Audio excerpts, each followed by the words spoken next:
Welcome to 5 Dubs by MDDC Press. I'm your host, Rebecca Snyder, the Executive Director of the Maryland, Delaware, and DC Press Association, which represents news media in our region.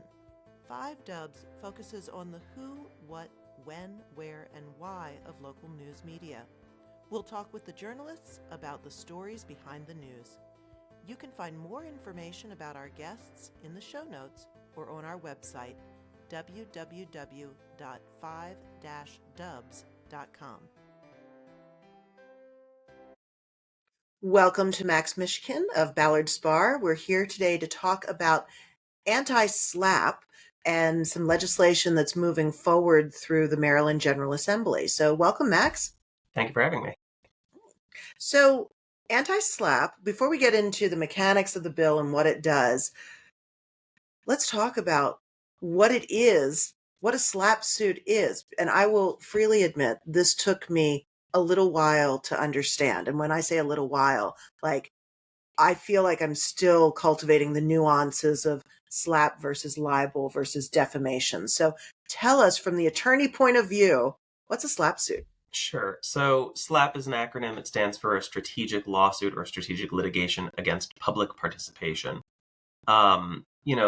The classic, which is to say, without the acronym, it is a lawsuit whose purpose is not necessarily to win the lawsuit, but to use the expense and annoyance and invasiveness of litigation to silence somebody whose speech is, antithetical to yours or who is competing with yours, and to chill them into not speaking as much in the future. It's so the lawsuit is, plaintiffs often want to win the lawsuit, but winning is not the sole motivation. It's the bringing the lawsuit itself, and the pain and expense of the lawsuit is part of the goal. Sorry, I hear the garbage truck outside beeping. Everybody's wondering what that is. Well, that just proves this is real life for you. Exactly. So, SLAPP suits tend to be libel lawsuits, but they don't have to be. So, libel or defamation, somebody has written something, in order for it to be give rise to a claim for defamation, the speech needs to be false. It needs to be a statement of fact, not an expression of opinion. It needs to be about the plaintiff, sufficiently identifiable of the plaintiff. It can't be about a large group of which the plaintiff is just a member. And it has to be made with, the minimum required level of fault, which is for private figures in many states negligence, and for public figures everywhere is what's known as actual malice or constitutional malice, i.e. you have to know what you are saying is false or have subjective doubt that what you're saying is false as you're making it. Actual malice is another confusing term along with anti-SLAPP, where it doesn't have anything to do with malice as we normally understand the term. It's not about whether you have ill will or you mean to harm. It's really knowledge of falsity. Interesting. Okay. But that is to say, defamation lawsuits are the most common kind of SLAPP suits. But you could bring, for instance, an invasion of privacy claim. Could be a SLAPP suit, depending on, again, if it arises out of speech on a matter of public concern, and if sort of the purpose is to, silence somebody whose speech you don't like. That, very commonly we see, invasion of privacy claims being asserted in a context where the media defense bar would feel comfortable asserting an anti-SLAPP, filing an anti-SLAPP motion against the lawsuit. So then really it's kind of, if I'm thinking through this, it's the SLAPP suits are sort of like a type. They're like an umbrella. They can cover a lot of different, there can be a lot of different components, whether it's, defamation, whether it's libel, whether it's invasion of privacy, but it's not, it's more that the reason the suit was brought is what makes it a SLAPP suit, as opposed to the elements of it. Am I getting that right? Yeah, that's right. So there is no, there is no claim in the law like that. I am filing a SLAPP suit. No, plaintiffs wouldn't, in the way that, you have to style your claim. This is a defamation suit. This is a invasion of privacy suit. This is a, claim for assault and battery. It is a broad, like I like the term umbrella. It is an umbrella descriptor of, any type of civil suit that is designed to have this, chilling effect on speech. Well, that makes sense. And so, as this is the podcast for the Press Association, we really talk a lot about journalism here, but SLAPP suits, I think, go far beyond just journalists, although they can have really chilling effects on news gathering operations and severe financial effects on news operations and the business of the newspaper. But in working on this issue, I have talked to just private citizens who are speaking out about real estate development in their areas. I've talked to environmental advocates who have been slapped. Talking more and more increasingly to survivors of domestic abuse, where their abusers are manipulating the legal system. And so you have, as an attorney who works in these areas, what are you kind of seeing? Is there a quintessential SLAPP victim, or are you seeing it from all areas? Sure. Well, anyone can be the victim of a SLAPP suit. I'll say that, or should be, I would say, the target of a SLAPP suit.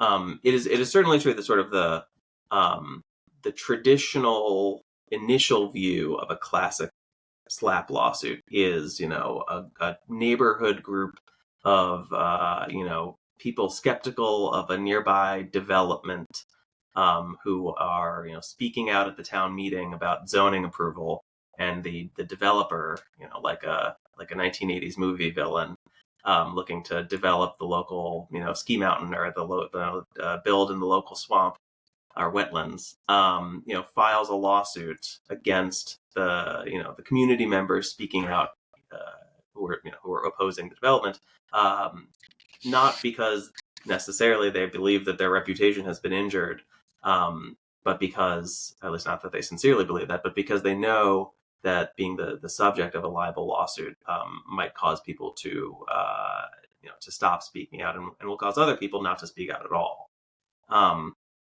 So, and you will see that there are some SLAPP laws, and I should say that SLAPP laws are currently state laws, and so many states have SLAPP laws, and they look different from state to state. A recent development is sort of the push for a uniform SLAPP law, and we can talk about that. Mm-hmm. But generally speaking, SLAPP laws vary state to state, and some states still have SLAPP laws that are sort of very narrowly designed to protect people who are speaking out on, land development or environmental matters. Mm-hmm. But though that is sort of the classic model of a SLAPP lawsuit, what I see in my practice as a media defense lawyer is SLAPP suits aimed at journalists.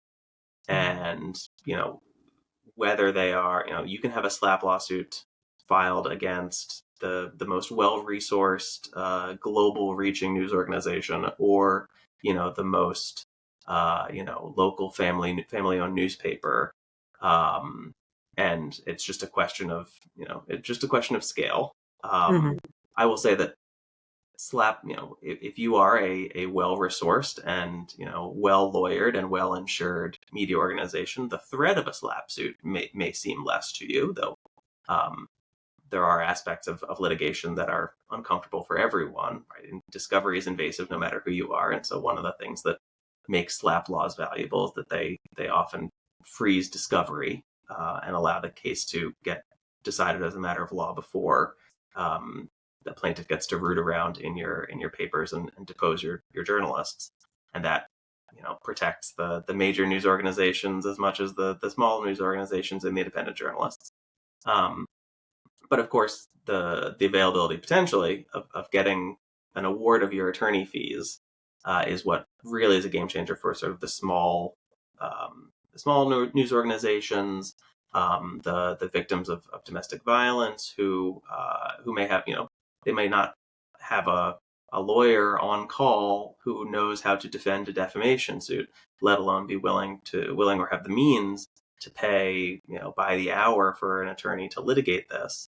Same with a nonprofit environmental group. Might pose a severe economic hardship to defend a libel suit.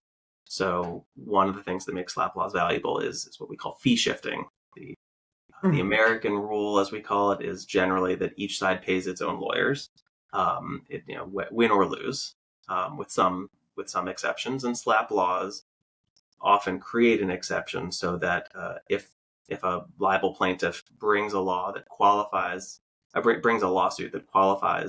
as a SLAPP suit, and you, the defendant, avail yourself of the protections of the anti-SLAPP law, and you win, you will often be able to recover, that is to say, get the court to order the plaintiff to pay you the attorney fees that you had to pay in order to defend yourself. So that really does protect. Getting your attorney fees is particularly important. Exactly, especially for the independent journalists, the victims of domestic violence speaking out, and who are being sued by their abusers, nonprofits, etc. Well, so I'm taking back in my mind something that happened back in 2016. There were two women in Harford County that were speaking out about Harford County's land use plan legislation, and they were hit with a SLAPP suit, a $75,000 SLAPP suit, which is, as a private individual, I don't know about you, Max, I don't have $75,000 rolling around. And the thought of that being a possibility would just flip me out. And that's not even defending.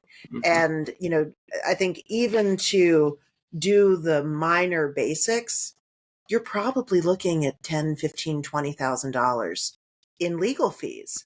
And so what actually Stephanie Flash and Beth Pajoli were the women. They testified last year about their experience in front of the legislature. And Stephanie said that she became so hesitant in her advocacy efforts. She was like, if the developer is always going to win, why would I even speak out? Why would I do that?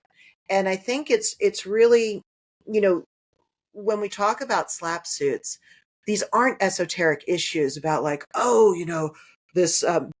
this person is coming in and these like innocent, citizens are having troubles. Like, it is real people with real economics, and it is unsustainable. And literally the only reason that Stephanie and Beth were able to defend themselves was that they found a pro bono attorney. The ACLU helped them in a pro bono aspect, but it was not easy. And they really thought about whether or not it was worth it.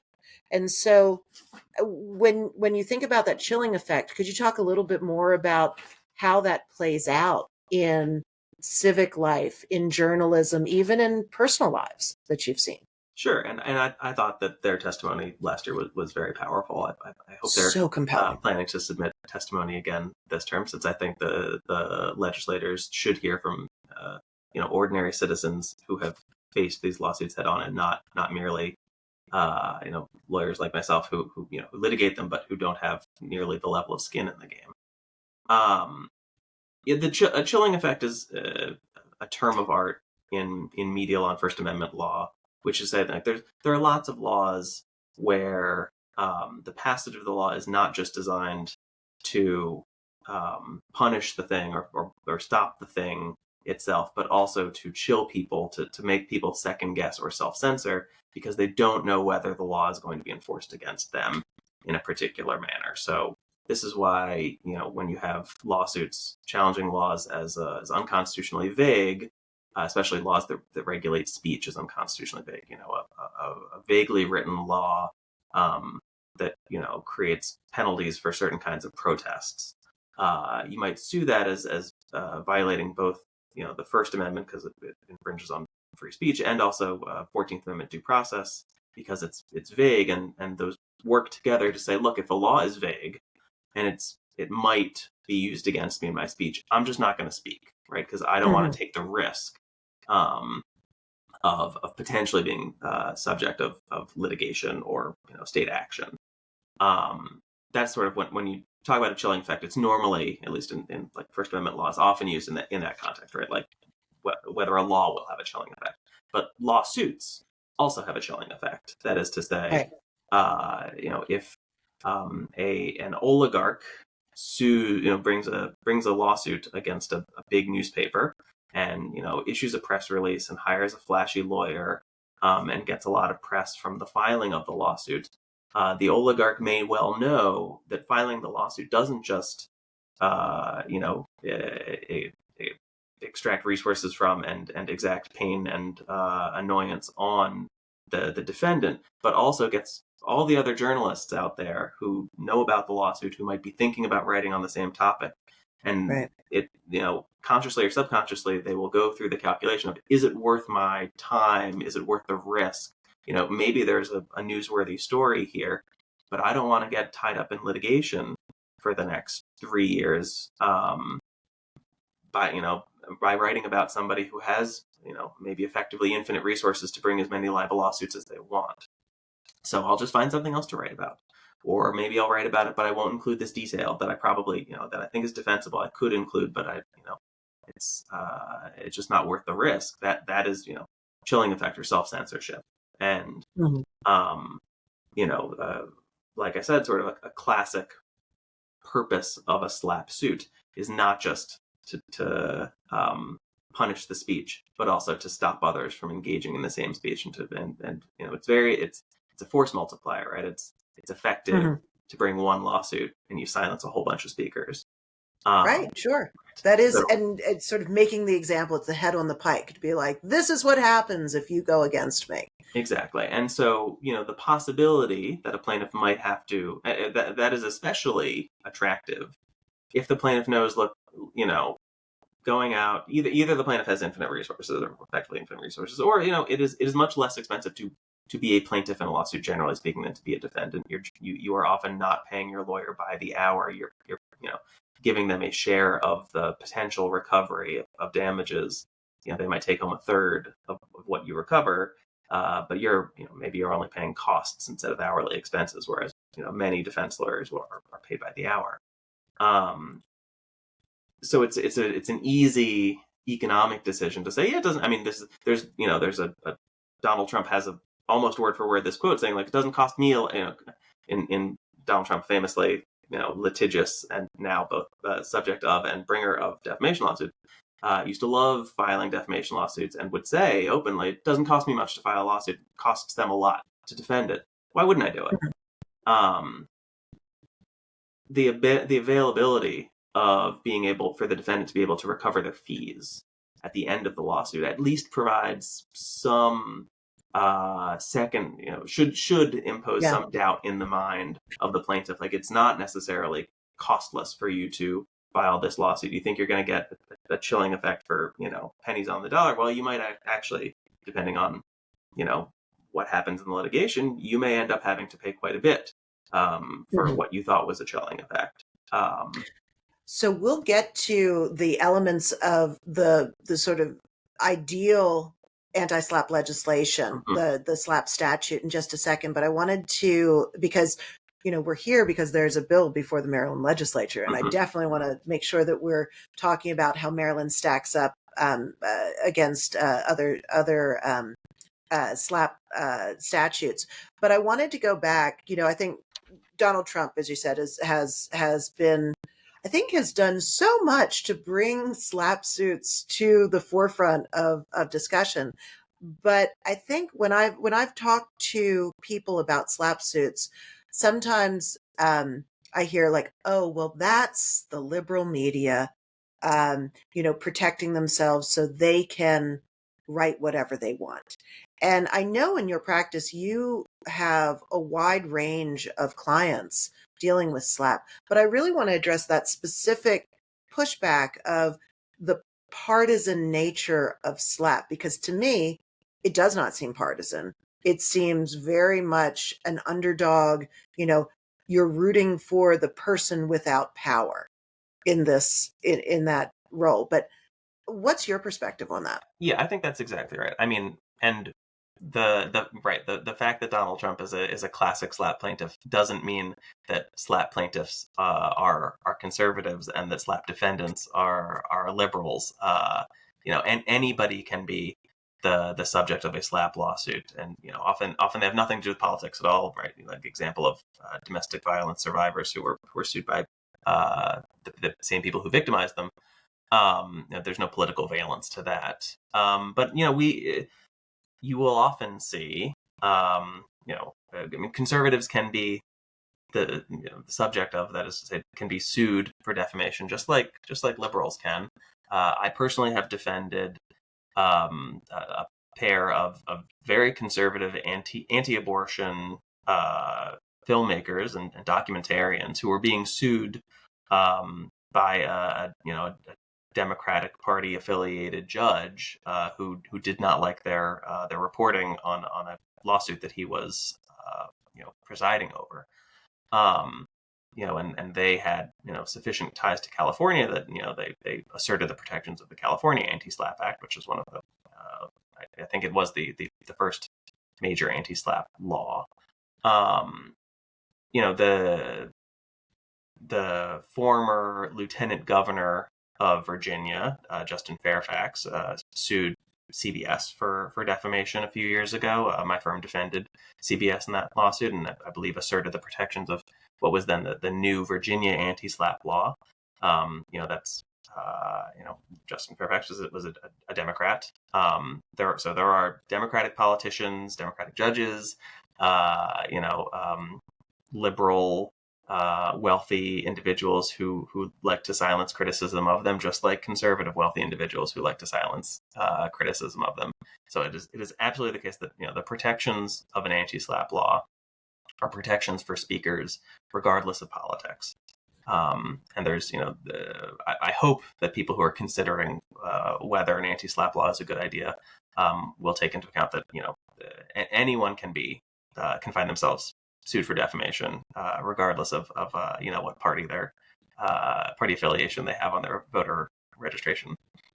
Absolutely. And it is, so I want to turn now to the ideal SLAPP statute. And you mentioned that every state is different. There is no federal SLAPP statute at this point, although that seems to always build a little momentum in Congress and then fizzle out. So, blessings to Congress. We'll hope that works. But stacked up, Maryland had one of the earliest anti-SLAPP statutes on record, but it seems to have dwindled. So how does Maryland compare? So first, I want to know what's the ideal statute, and I know it certainly would involve fee shifting. Mm-hmm. And then how does Maryland compare to that ideal?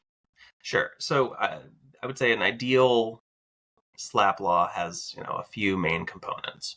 One of them is a nice broad definition of what kind of lawsuits, or rather what kind of speech, if it is the subject of a lawsuit, qualifies as a SLAPP lawsuit. So generally, when you're trying to figure out whether a lawsuit qualifies as a SLAPP suit, it turns on what the speech being challenged is, speech or expression or petition. And like I said, some states have very narrow definitions relating to just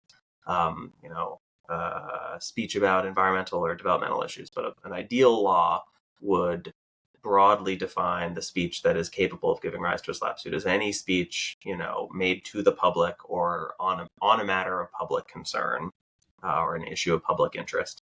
A good law might include some examples, but I wouldn't sort of try to define the speech narrowly.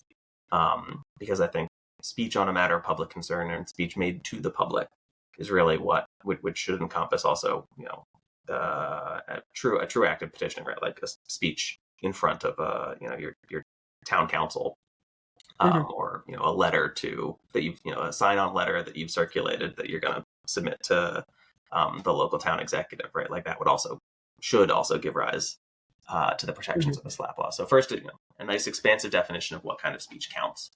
The second, I think, ideal thing, and I will say it's ideal, though I'm happy to talk about why it actually makes things complicated in some instances, is what I mentioned earlier, which is sort of a discovery freeze, right? So once you qualify as a SLAPP lawsuit, and you bring a motion to what we would call an anti-SLAPP motion, special motion to dismiss, motion to strike, whatever the law calls it. In many states, once a lawsuit is filed, the plaintiff can pretty much immediately start taking discovery, i.e. they can send you requests for documents, they can send you written questions you have to answer under oath, they can start noticing depositions, that is to say, force you to come and sit in front of a court reporter and answer questions under oath as if you were in a courtroom. Some states pause discovery until later, but in many states, discovery starts right away. And so a good SLAPP lawsuit will freeze discovery. It is good to allow you to recover the costs at the end, but it's better to prevent that kind of invasiveness and expense from being incurred before the plaintiff, and this is sort of the next thing, the plaintiff carries their burden of showing that the lawsuit has some merit. So expansive definition, discovery freeze. Early burden shifting would be, I would say number 3, which is to say, normally in a lawsuit at an early stage, if a defendant wants the court to throw out a lawsuit, I often like to think, when I'm describing what a lawsuit is like, I often try to describe it as like a highway with a bunch of off-ramps. And, at the end of the highway is a trial, but there are off-ramps before then. The first off-ramp is what you normally call a motion to dismiss. You would say, look, Your Honor, pretend everything that they say in their complaint is true. There are, constitutional or legal reasons, reasons as a matter of law why this lawsuit should get thrown out. For instance, like, oh yeah, I admit it. I said what they claim I said. I published it. A lot of people heard it. It made a lot of people think less of them. But what I said was, a truthful and accurate report on a matter, on a court record. So it was privileged, and you can decide that as a matter of law early and throughout the case. There are many states where it is hard to win on a motion to dismiss in an ordinary lawsuit, whether it's defamation or, like I said, a breach of contract. So one thing that good SLAPP laws do that is valuable, is shift the burden onto the plaintiff to say, hey, if you want this lawsuit to go forward, you have to convince the judge that you have a reasonable probability of prevailing, or that your lawsuit is meritorious, whatever the standard, whatever the language of choice the legislators come up with. The important thing is that the plaintiff has the burden early to say this lawsuit really has merit. This is not, and can survive as a matter of law. That burden shifting is important, and whether that requires sometimes the plaintiff might even need to sort of put evidence on the table early in a way that in many lawsuits they don't have to do until much later.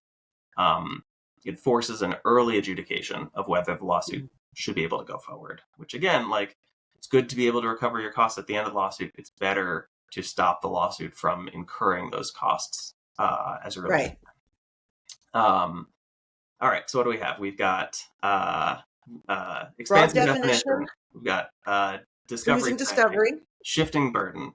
The next thing is defining the elements of defamation itself. Now, this is something that I think when people were initially coming up with SLAPP laws, it wasn't front of mind, but is now. And I'll take a very small detour in saying, as I mentioned, in defamation law, the fault that you have to show, that how at fault was the speaker when they made the speech that's being challenged. Were they negligent? Did they know what they were saying was false? And that often depends on the plaintiff's status as a private figure or a public figure or public official. And that derives from New York Times versus Sullivan, the landmark First Amendment lawsuit, where the Supreme Court said that public officials, and then expanded to public figures later, have to demonstrate actual malice in order to prevail on in a libel lawsuit. And that, because that arises from the First Amendment, every state at a minimum, if you're a public official or a public figure, you have to demonstrate actual malice.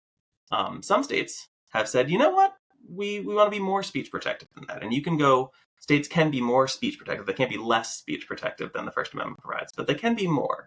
They can say, we think all libel lawsuits, fault should be actual malice. Or in New York State, rather than simple negligence, it's what they call gross irresponsibility.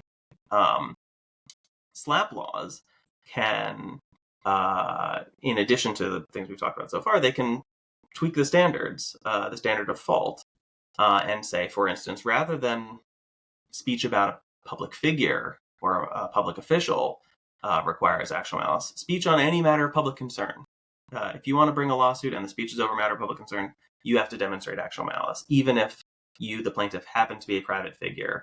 If the speech is important to the public, then there should be a higher degree of fault required. Now, this is important, especially now that there have been, over the past few years, led in part by Justice Thomas, a new degree of skepticism over Times versus Sullivan. That for years and years, Times v. Sullivan was it was super precedent. It was untouchable.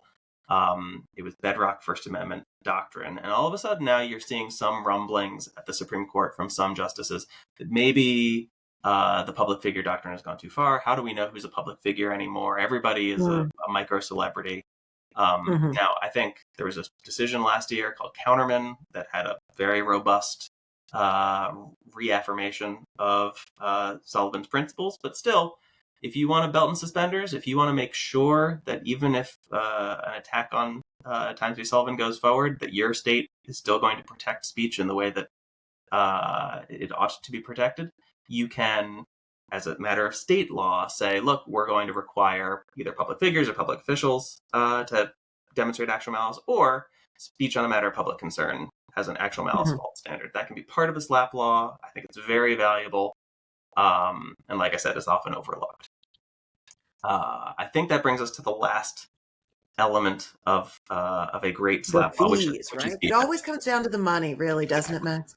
And so, there are sort of two types of fee shifting, what we call permissive fee shifting and mandatory fee shifting. Permissive is, at the end of the lawsuit, the judge can decide whether, whether under the circumstances the plaintiff ought to pay the defendant's fees. And then there's mandatory fee shifting, which is if you win you file an anti-SLAPP motion, you win, case goes away, and the plaintiff must pay you your attorney fees. And of course, with some amount of judicial oversight of what is a reasonable amount of fees.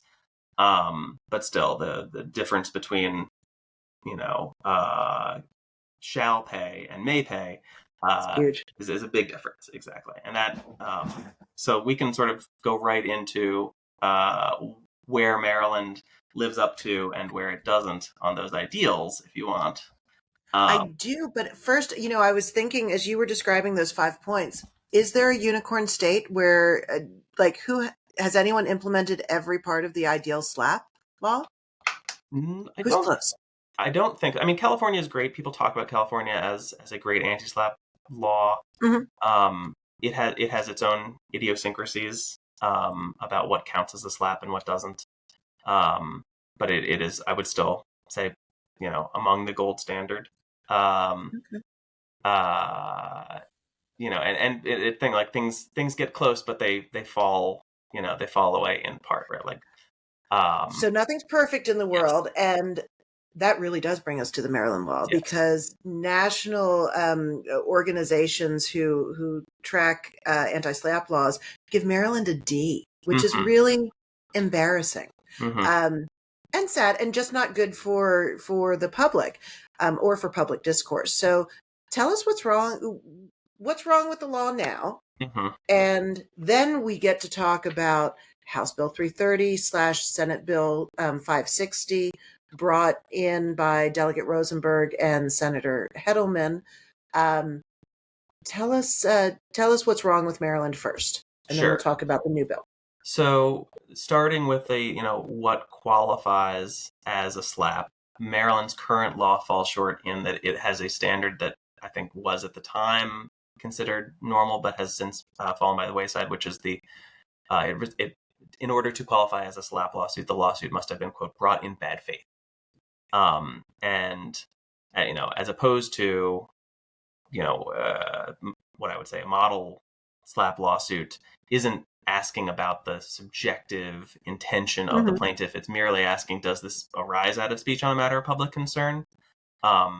Maryland's law says, no, it has to be brought in bad faith against a party who has communicated with a federal, state, or local government body or the public at large to report on, comment on, etc., in any way exercise rights under the First Amendment.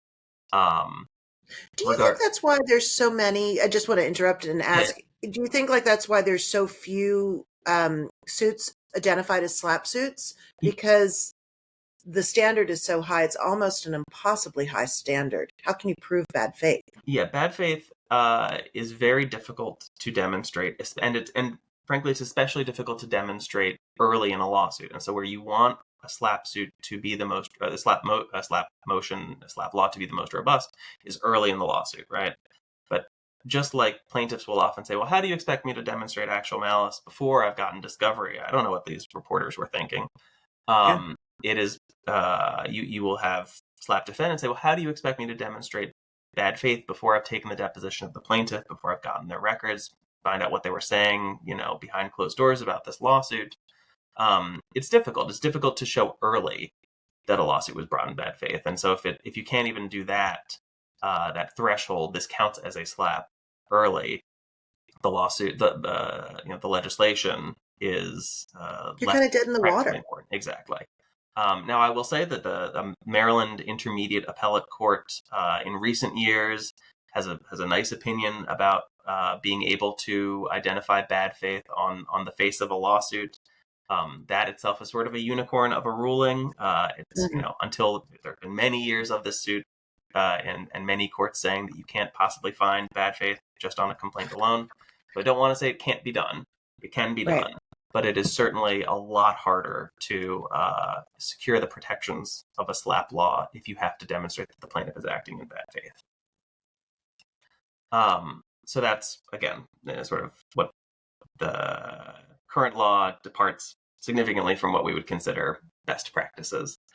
The next thing that I think that the current Maryland law has a concern about is, or I would have a concern about in terms of comparing it to what we would consider best practices, is there's no current discovery freeze, right? It's just you can bring these lawsuits, as I understand it, that does not entitle you to ask the court to, hey, any discovery needs to pause until you have adjudicated this motion to dismiss, or the special motion to dismiss.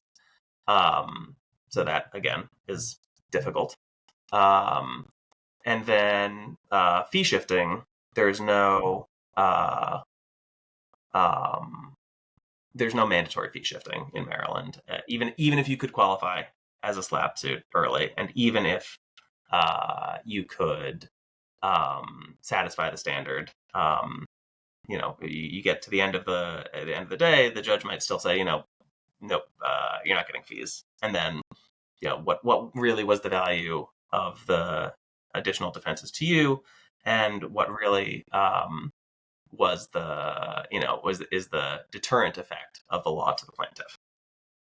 So it feels like that's not a very protective statute. You have to demonstrate bad faith early on when it's really difficult to understand what's going on.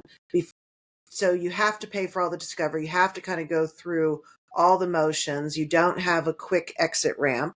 Mm-hmm. You don't have the shifting the burden earlier. You don't have the tweaking the standard of default, and you don't have the shifting of the fees. Like, Max, is there anything good about the Maryland law? I'm now you're rocking my foundations a little bit. Well, anything redeemable? It is. Look, I'm not gonna say it. A D is better than an F, right? It is better All than right. a law that says. Tell that to my parents. D's get degrees, C's get degrees. I think Pennsylvania's law, another outdated one that one of my colleagues at Ballard Spahr, Mike Berry, is working very hard to update.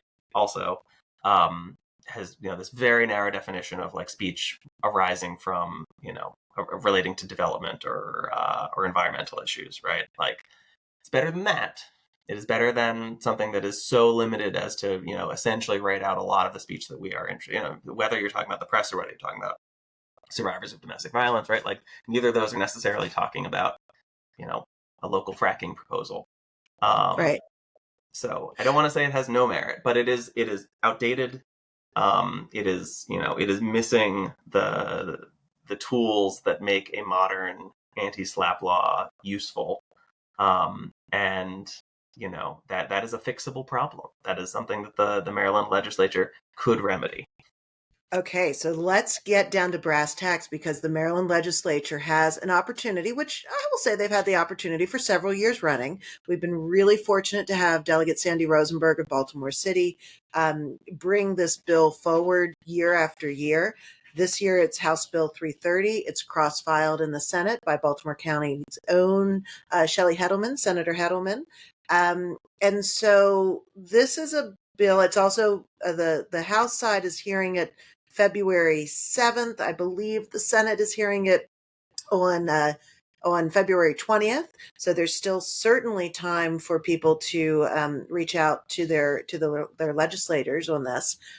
What does this bill do? How does it fix the sort of like broken mess that we have in the current statute? Sure. So this, this bill would make a lot of improvements to the current state of the Maryland anti-SLAPP law. It wouldn't move it to the head of the class, but it would put it in, in the cohort of useful. Are we in C or B territory with this bill?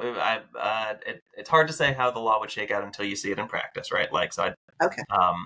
Because sometimes provisions that you think are going to be great end up not being as useful, and sometimes things that you don't think about nearly as much. For instance, I think legislators didn't necessarily realize how important the changing the fault standard would be when they were doing that prior to the attack on Times v. Sullivan, right? So hard to forecast for sure how useful a law is going to be in advance, but it will certainly make Maryland much more speech protective.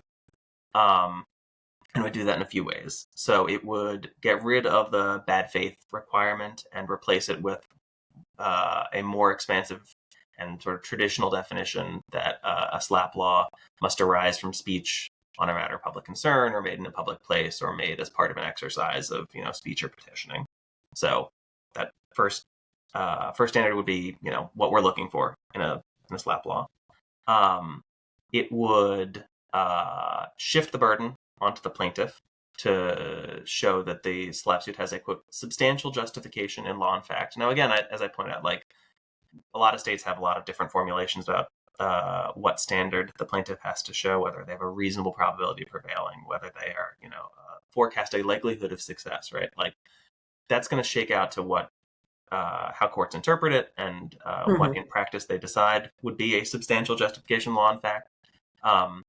I think it's a standard that has teeth, though, and that's important. Whether it's identical to another state standard or not, it's definitely an improvement, because the plaintiff should have to show early that, for instance, they're bringing a lawsuit over speech that is a statement of fact, right? If they're bringing lawsuit over speech that's an opinion that once the court sits down and adjudicates, no, this is protected by the First Amendment, the lawsuit cannot prevail as a matter of law. Forcing the plaintiff early to show that it has a substantial basis would be a major improvement. Discovery is presumptively stayed while the court is adjudicating that motion. It allows the court the language would be, if it appears likely that discovery will enable the plaintiff to defeat a motion to dismiss, and that discovery will not be unduly burdensome, the court may order that discovery be conducted. So it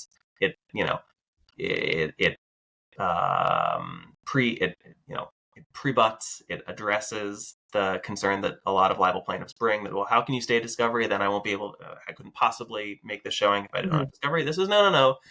But you've got to make the case to the judge. You don't get discovery by right from the start. You have to explain what it is you're looking for, why you think it's going to help you survive this motion, and an order allowing discovery shall be conditioned on the plaintiff paying any expenses incurred by the defendant in responding to the discovery. So again, it's not a free chilling effect. Oh, well, I'm going to send off a bunch of discovery requests. It doesn't cost me a lot to write them. It costs them a lot to review a bunch of documents and decide what to produce. If you're going to impose costly, burdensome discovery, you have to do that knowing that you're going to pay the bill at the end of the day.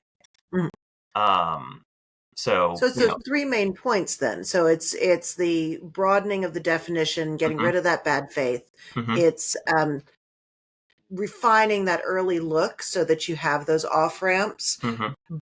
but the choices always seem to still reside with the judge. There's no automatic, issues. It's the judge gets to decide. Do you take that off ramp? And then finally, it's the fee shifting. So those I think are the three main points. And also it imposes the constitutional malice requirement. Let me pull up the actual text. And so I also am this feels to me that if there's a legitimate libel or defamation case, that's not going to be able to go through any of those off ramps, because you can still bring those suits are still very much. You can certainly bring those kinds of suits. Is that your thought as well? That's right. It doesn't make these lawsuits go away. It's not a silver bullet. The lawyers hate this one weird trick that makes libel lawsuits go away. Like, it is not a magic trick. It is not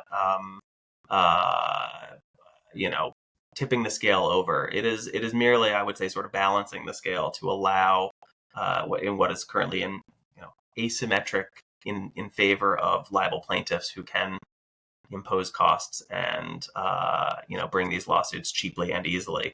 And often, within the absence of SLAPP lawsuits, survive early motions to dismiss and take a case pretty far, depending on where they are.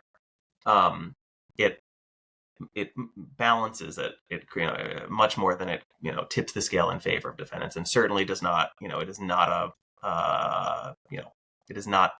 a magic suit of armor for speakers to say what they want without fear of being sued. But it does allow those people who are unempowered or vulnerable within their community economically or socially to have some protections. Exactly. And that, I think, is, again, I kind of think about it's rooting for the underdog. And so as we wind up, because I feel like I've bent your ear about anti-SLAPP forever, and I really appreciate the time that you've taken. What do you, where would you sort of land? Like, do you think these are really necessary protections and changes to the SLAPP law? And does this bill fix the problems? Does this make the change that we need? Is it enough? Yeah, and so there were sort of two more points I wanted to make about the current bill. I can make them here, which is one. Go for it. Sorry. It does impose a constitutional malice requirement. I was right about that. And it does have, what I would say is very good, though not perfect, fee shifting. It's a funny written phrase where it says, if the court grants an anti-SLAPP motion, the court shall award costs and reasonable attorney's fees. So you would think that's mandatory, not permissive, but it says shall award if the court determines that justice and equity require it. So it's mandatory, but permissive. Shall, not a... Now, again, we'll see how courts, if it's passed, we'll see how courts shake it out. I think that's better. I think that having a shall phrase in there is good. It indicates that the legislature wants there to be fee shifting. It's better than just may award fees.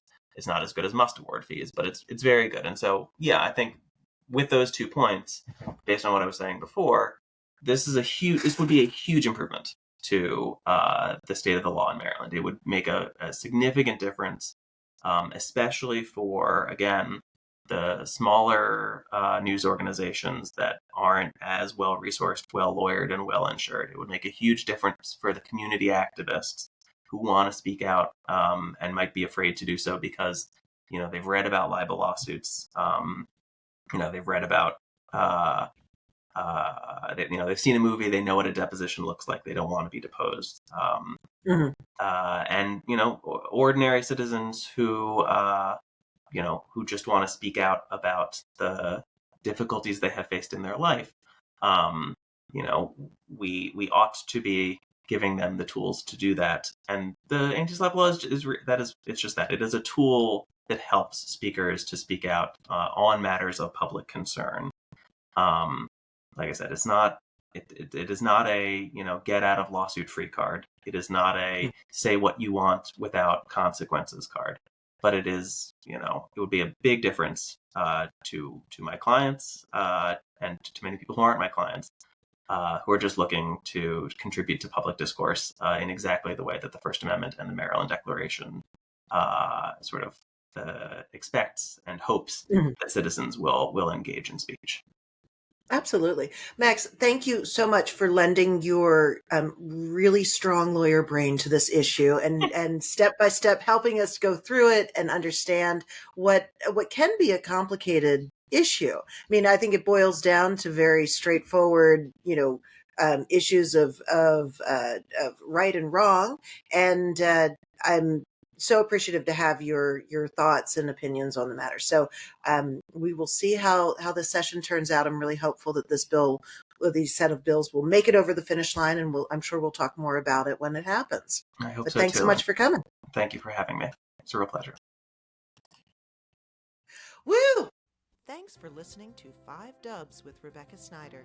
Please subscribe and leave us a 5-star review wherever you download your podcasts so that others can find us. What do you want to know about local journalism? Email me at rsnyder, SNYDER, @mddcpress.com. Interested in supporting our podcast and journalism?